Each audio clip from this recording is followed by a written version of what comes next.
To finish off our talk about the chain rule, this short little video will go over chain rules for logarithms. And I broke this down into two. We'll start with the natural log. So say I give you u, and u is a function of x. When I take the derivative of the natural log of u, I will find the derivative of u and divide it by u. So what I generally say is anytime I see natural log, when I go to do the derivative, I think there's going to be a fraction. Whatever it's the natural log of goes on the bottom and the derivative goes on top.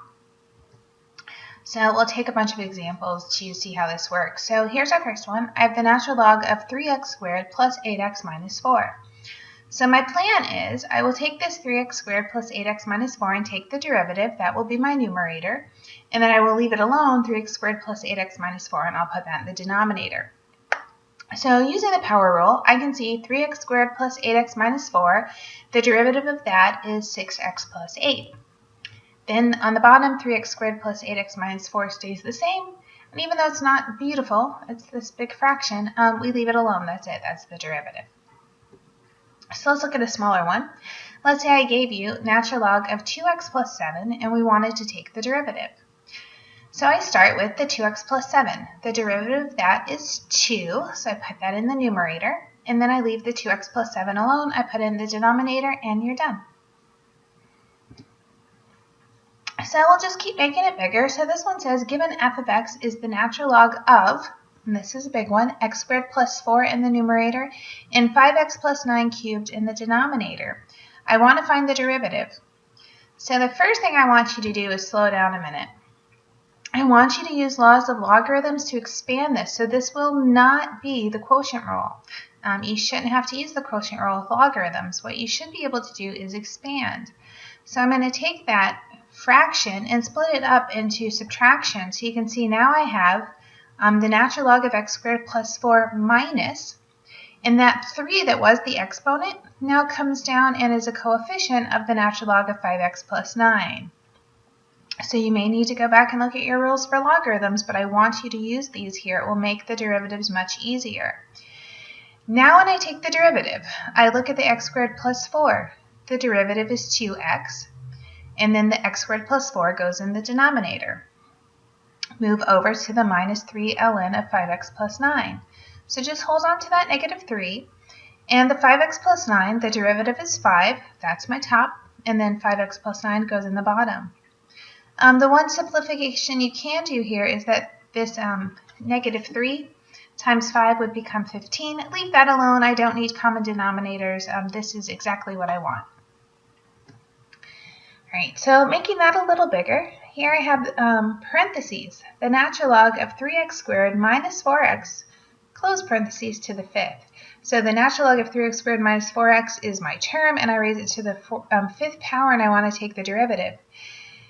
So this is definitely the chain rule that's going to push this one. So I'm going to start with this generalized power rule feel that this 5 will come down. I'm going to rewrite the natural log of 3x squared minus 4x and now make it to the fourth power. Go back inside these parentheses, and the derivative of the natural log of 3x squared becomes 6x on top, because that's the derivative of 3x squared, and then the 3x squared on the bottom. Don't forget about this negative 4x. Its derivative is negative 4. All right, so this part, 5 ln of 3x squared minus 4x to the fourth, perfect. Leave it alone. 6x over 3x squared. I can see 6 over 3 is 2, and the x will cancel with this x and just give me an x in the bottom. The 4 is fine.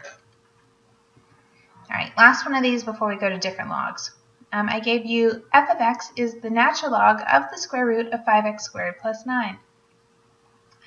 Again, we should rewrite this. The square root, even I know you guys don't always like it, but just think about it as a power. And as I turn it into a power, it makes the whole problem easier. So the power here is the 1/2 power.